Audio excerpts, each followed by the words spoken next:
हमारा समस्त जीवन ही साधनामय बने।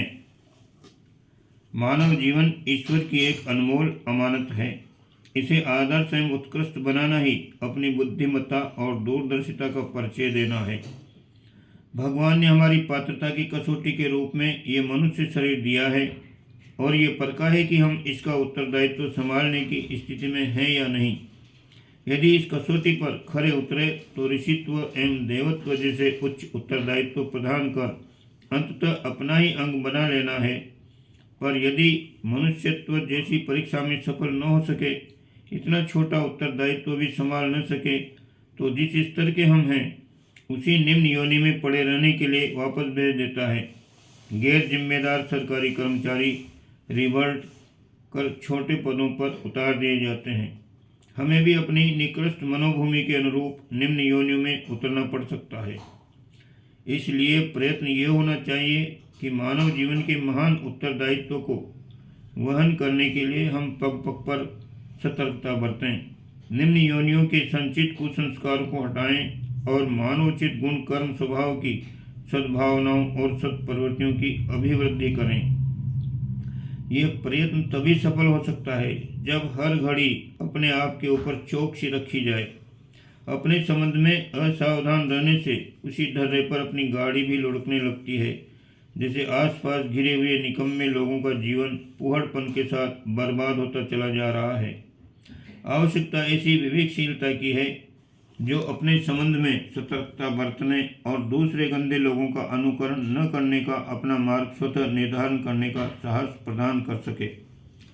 ऐसा साहस ही अध्यात्म है जो आदर्श जीवन जीने की गतिविधियों का निर्माण करे और उसी रास्ते पर उत्साहपूर्वक घसीट ले चले। जिन लोगों के बीच हमारा रहना है उनमें से अधिकांश बड़े स्वार्थी, संकीर्ण और गंदे लोग हैं। इनकी कोशिश अपने ढर्रे पर साथियों को ही घसीट ले चलने की होती है। वे उत्कृष्ट जीवन जीने वालों का मजाक बनाते हैं, निंदा और विरोध करते हैं और तरह तरह की अड़चनें खड़ी करते हैं।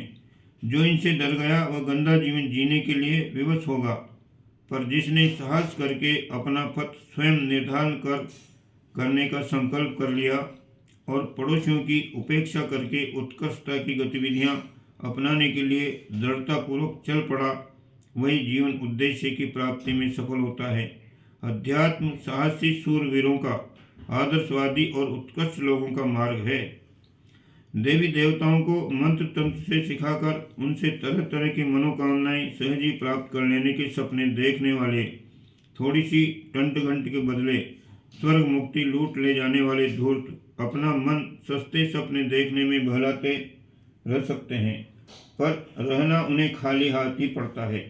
उनके जीवन शोधन का पुरुषार्थ कर सकने पर साहस नहीं कर सकते। उन्हें आत्मिक प्रगति, ईश्वर की प्रसन्नता और जलन, दिव्य विभूतियों की आशा नहीं करनी चाहिए, जिन्हें पाकर मनुष्य जीवन धन्य और सार्थक बनता है। कीमती वस्तुएं उचित मूल्य देकर ही खरीदी जा सकती हैं। आध्यात्मिक विभूतियाँ और देवी संपदाएं जीवन शोधन से कम मूल्य पर आज तक न कोई खरीद सका है और न भविष्य में कोई खरीद सकेगा। सस्ते मूल्य पर आत्मिक सफलताएं मिलने के प्रलोभन विडंबना भर हैं। उनसे विवेकशील को अपना पिंड शीघ्र छुड़ा लेना चाहिए और साहसपूर्वक जीवन शोधन के उस राजमार्ग पर चल पड़ना चाहिए जिस पर चले बिना कल्याण का लक्ष्य प्राप्त कर सकना किसी के लिए भी संभव नहीं हो सकता। ये कार्य एक निर्धारित समय पर थोड़ी पूजा उपासना जैसी प्रक्रिया अपनाकर संपन्न नहीं किया जा सकता। हर घड़ी आत्मनिरीक्षण की दृष्टि अपने ऊपर रखने से ही ये प्रयोजन सिद्ध होता है। साधना के प्रथम चरण में अपने शरीर और मन पर, कार्य और विचारों पर बारीकी से तीखी नज़र रखकर ये देखना होता है कि मनुष्यता के गौरव को गिराने वाले पशु स्तर के कुसंस्कार अपने में कितने समाये हुए हैं। गुण कर्म स्वभाव में किन पशु प्रवृत्तियों का समावेश है, उन्हें धीरे धीरे एक एक करके छोड़ने का संकल्प करना चाहिए। अपने कुसंस्कार से लड़ना चाहिए, उनकी हानियों पर विचार करना चाहिए और एक एक करके अपने दोष दुर्गुणों को छोड़ते चलना चाहिए। आहार विहार संबंधी कितने ही कुटेवें अपने अंदर हो सकती हैं। नशे, व्यसन, व्यभिचार, आलस्य, कटु भाषण, क्रोध, आवेश, असंयम, मलिनता, लापरवाही, आशंका, चिंता, भय, कायरता, निराशा, उच्छृंखलता जैसे छोटे मोटे स्वभाव जन्म दोष ऐसे होते हैं जो देखने में मामूली लगते हैं पर प्रगति के पथ पर भारी अवरोध उत्पन्न करते हैं। चोरी, हत्या, धोखा, बेईमानी, बलात्कार जैसे बड़े पाप तो कोई बिरले ही करते हैं, उनके लिए कानून में दंड व्यवस्था भी है, पर छोटे दुर्गुणों की ओर कोई ध्यान नहीं दिया जाता। असल में पतन की जड़ यही होते हैं और आगे चलकर उन्हीं की वृद्धि होती चलने से व्यक्ति क्रूर, कर्मी, नरपिशाच बन जाता है। इसलिए इन विष वृक्षों के छोटे मोटे पौधे भी अपने जीवन क्षेत्र में उग रहे हों तो उन्हें एक एक करके उखाड़ फेंकते चलने के लिए कटिबद्ध हो जाना चाहिए। अपने दैनिक क्रियाकलापों और उनके साथ जुड़े हुए विचारों एवं उद्देश्यों को परखते रहना चाहिए कि निकृष्ट स्तर के नर पशुओं के स्तर पर तो नहीं चल रहे हैं। यदि उनमें दोष पाए जाएं तो तुरंत उनके स्थान पर सुधरी हुई रूपरेखा उपस्थित करनी चाहिए और दोष के स्थान पर गुण को, अनुपयुक्त के स्थान पर उपयुक्त को प्रतिष्ठित करना चाहिए। जो गलत किया जा रहा है उसके स्थान पर सही क्या हो सकता है, ये निर्णय करने के लिए पक्षपात रहित विवेक की बहुत आवश्यकता है। आम तौर से हर मनुष्य अपने साथ रियायत और पक्षपात करता है। ये भूल सुधारनी चाहिए। जैसे गलत विचार या गलत काम अपने हैं, यदि वैसे ही कोई दूसरा करे और पूछे कि मुझे इन्हें कैसे छोड़ना चाहिए और इनके स्थान पर क्या रीति नीति अपनानी चाहिए, तो इसके उत्तर में हम निश्चय ही बहुत कुछ उपदेश और परामर्श दे सकते हैं। वही उपदेश और परामर्श अपने आप को देना चाहिए। अपने भीतर एक नया न्यायाधीश, उपदेशक, गुरु, भगवान विकसित कर लेना चाहिए। वही अपना सुधार और मार्गदर्शन कर सकता है। इसी के परामर्श पर चलना चाहिए। एक एक करके इसी प्रकार अपने दोष दुर्गुणों का अंत होगा। आत्मशोधन को एक महान साधन मानकर उसमें निरंतर संलग्न रहने से ही हम निर्मल, निर्दोष, निष्पाप और निष्पक्ष सद्विवेकी महामानव बन सकेंगे। आध्यात्मिक प्रगति के लिए यही राजमार्ग है। जीवन साधना का दूसरा चरण अपने भीतर सद्गुणों का, उत्कृष्टताओं का, योग्यताओं और क्षमताओं का विकसित करना है। असत्य, हिंसा, चोरी, व्यभिचार, नशा आदि दुर्गुणों को छोड़ देना ऐसा ही है जैसे किसी पौधे की जड़ को काटने में लगी हुई दीमक को हटा देना। इससे एक कठिनाई तो दूर हुई, पर पौधे के विकास का पथ प्रशस्त कहाँ हुआ। उसके लिए खाद पानी की उपयुक्त आवश्यकताएं भी पूरी करनी होंगी, अन्यथा बेचारा पौधा बढ़ेगा कैसे। मानवोचित योग्यता और विशेषताओं को बढ़ाने में उस शक्ति को लगा देना चाहिए जो दोष दुर्गुणों में बर्बाद होने से बचाई गई है। बहुत सा समय मनोयोग और धन बेकार बातों में नष्ट किया जाता रहता है। उस बर्बादी को बचा लेना ही काफ़ी नहीं, वरन यह भी आवश्यक है कि उस बचत से अपनी विशेषताओं को बढ़ाया जाए। रोग दूर करने के लिए चिकित्सा उपचार करना चाहिए, पर यह भी ध्यान रखना चाहिए कि रोग जन्य दुर्बलता दूर करने के लिए पौष्टिक आहार विहार का भी प्रबंध किया जाए। दोषों को हटा देना औषधि उपचार की तरह है। गुणों का अभिवर्धन उत्तम आहार विहार का प्रबंध करने की तरह है।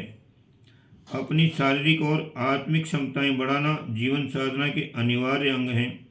आहार विहार का संयम किए बिना ब्रह्मचर्य, व्यायाम, स्वच्छता, विश्राम, सात्विक आहार का ध्यान रखें। बिना शारीरिक स्वस्थता को स्थिर नहीं रखा जा सकता है। इसलिए इन बातों पर पूरा ध्यान देना चाहिए। आलस्य को सबसे बड़ा शत्रु मानना चाहिए। आलस्य मनुष्य का सबसे समीप और घातकवर्ती शत्रु है। इस बात का ध्यान रखना चाहिए। समय के एक एक क्षण को सदुपयोग करना चाहिए। बेकार कभी भी नहीं बैठना चाहिए। दिनचर्या ऐसी बनानी चाहिए जिसमें समय की बर्बादी के लिए तनिक भी गुंजाइश न रहे। मानसिक स्वरूप की रक्षा के लिए चिंता, निराशा, आशंका, भय, क्रोध, आवेश, ईर्ष्या, द्वेष जैसे मनोविकारों से बचना आवश्यक है। कामुकता भरी कल्पनाएं अति घातक हैं। उनसे मस्तिष्क की सारी पवित्रता नष्ट हो जाती है। संतान उत्पादन की आवश्यकता समझ में आ सकती है, पर अश्लील विचारों का मस्तिष्क में घुमाते रहना और बहुमूल्य मनोयोग को किसी रचनात्मक चिंतन में लगाने की अपेक्षा इन बेसिर पैर की बातों में नष्ट करना सर्वथा अवांछनीय है। इसी प्रकार उपरोक्त अन्य मनोविकार भी मस्तिष्क की सारी सृजनात्मक क्षमता का अपने ही जंजालों में उलझाए रखकर उसे नष्ट करते रहते हैं। इतना ही नहीं वरन मानस क्षेत्र को विषैला कर उसे इतना दुर्बल बना देते हैं कि किसी महत्वपूर्ण योजना को बनाने और उसे ठीक तरह चलाने की क्षमता ही नहीं रह जाती। अतएव मनोविकारों ने यदि मस्तिष्क में अड्डा जमा लिया है तो सफाई करने के लिए तत्पर होना ही चाहिए। उत्साह, धैर्य, साहस, संतुलन, विनोद, संतोष, परिश्रम, संयम जैसे सद्गुणों को विकसित करना चाहिए। जीवन हल्का फुल्का होना चाहिए। हंसते खेलते हल्के मन से सारे काम करने चाहिए। हर काम जिम्मेदारी और तत्परता से करना चाहिए, पर मस्तिष्क पर उसका दबाव और तनाव जरा भी न रहे। जीवन एक खेल की तरह जानना चाहिए। प्रतिकूल परिस्थितियां, हानियां एवं आशंकाओं को मस्तिष्क पर हावी नहीं होने देना चाहिए। जो हंसी खुशी की हल्की फुल्की जिंदगी जी सकता है वही जीना जानता है। भारी लाश की तरह जिंदगी की गाड़ी रोते कलपते खींचने वाले अविवेकियों की तरह नहीं, हमें दृष्टा और साक्षी की तरह हंसी खुशी भरा जीवन जीना चाहिए। पाप और कुविचारों को मस्तिष्क में प्रविष्ट नहीं होने देना चाहिए। तृष्णा और वासना की लानत को नहीं ओढ़ना चाहिए। ये दोनों ही चुड़ैल ऐसी हैं जो बेशकीमती जिंदगी को अपने ही कुचक्र में फंसाकर नष्ट कर देती हैं। तृष्णा और वासना। हमें संतोषी होना चाहिए, संग्रही नहीं। कामुकता, धन संचय और वाहवाही लूटने की विडंबनाएं बाल वृद्धि की प्रतीक हैं। इन बचकानी बातों में अपनी शक्तियों को नष्ट होने से बचाकर उन कार्यों में लगानी चाहिए जो आत्म कल्याण और विश्व कल्याण के महान प्रयोजनों को पूरा करने के लिए आवश्यक है। स्वाध्याय नित्य करना चाहिए। जीवन निर्माण के लिए उपयुक्त सत्साहित्य नित्य पढ़ना चाहिए। मस्तिष्क पर सारे संसार में फैले हुए अनुपयुक्त वातावरण की छाप अनायास ही पड़ती रहती है। इस मलिनता का रोज स्वच्छ करने के लिए स्वाध्याय तथा सत्संग ही एकमात्र उपाय है। इस जमाने में सत्संग के नाम पर ब्रह्म जंजाल में भटका देने वाले साधु बाबाओं और कथावाचकों की ऐसी माया फैली पड़ी है जो सीधे रास्ते पर चलने वाले को उल्टा भटका देते हैं। अब सत्संग भी लगभग असंभव है, क्योंकि विचारशील व्यस्त रहते हैं और जिनके पास समय है वे उल्टे भ्रम में डालते हैं। सामाजिक, विचारशील और चरित्रवान लोगों का सत्संग उनके साहित्य से ही मिल सकता है। युग निर्माण योजना द्वारा प्रस्तुत सत्साहित्य ही हमारी स्वाध्याय की आवश्यकता को पूरा कर सकता है। शरीर और मन ही नहीं, आत्मिक स्तर का विकास भी किया जाना चाहिए। इसके लिए परामर्श, प्रयोजनों के कुछ कार्य अवश्य करने चाहिए। दान पुण्य के नाम पर धन की बर्बादी करने वाले बहुत हैं। हमें विवेकपूर्ण परमार्थ करना चाहिए, जिससे विश्व में सत्प्रवृत्तियों को, सदाचरण को, सद्भावनाओं को प्रोत्साहन मिले। वे ही कार्य परमार्थ हैं। ऐसे परमार्थ कार्यों में अपने समय, श्रम, बुद्धि, मनोयोग, धन एवं व्यक्तित्व का एक अंश नियमित रूप से लगाते रहना चाहिए। हमें अपने लिए ही नहीं, दूसरों के लिए भी जीना चाहिए। इस संसार से हमने बहुत कुछ पाया है। आहार, वस्त्र, विद्या, व्यवहार, धन, मनोरंजन आदि सब कुछ समाज की ही देन है। इसके बदले हमें कुछ भी ऐसे प्रयत्न निरंतर करते रहना चाहिए जिनसे इस संसार को उत्कृष्टता में अभिवृद्धि होती चले। आत्मबल वृद्धि के लिए उपासना, आत्मशोधन और परमार्थ तीनों का ही समावेश आवश्यक है। आत्मबल वृद्धि के लिए उपासना 1, आत्मशोधन 2 और परमार्थ 3, तीनों का ही समावेश आवश्यक है। भगवान का नित्य स्मरण करें, अपने दोष दुर्गुणों से नित्य संघर्ष करें और उन्हें हटाएं। सद्गुणों और योग्यताओं को बढ़ाने के लिए नित्य पुरुषार्थ करें। निजी, पारिवारिक एवं सामाजिक उत्तरदायित्वों को पूरी ईमानदारी और तत्परता पूर्वक निभाएं। जीवन अपने और अपने घर वालों के लाभ के लिए ही नहीं है, वरन देश, धर्म, समाज, संस्कृति को ऊंचा उठाने के लिए भी समुचित ध्यान दें। प्रयत्न करें और जितना संभव हो अधिक से अधिक त्याग भी करें। उसी रीति नीति पर सुसंचालित जीवन क्रम साधना कहलाता है। हमें ईश्वर की उपासना और जीवन को साधना उत्कृष्ट भावनाओं के साथ करनी चाहिए, तभी जीवन उद्देश्य की प्राप्ति संभव हो सकेगी। ओम शांति।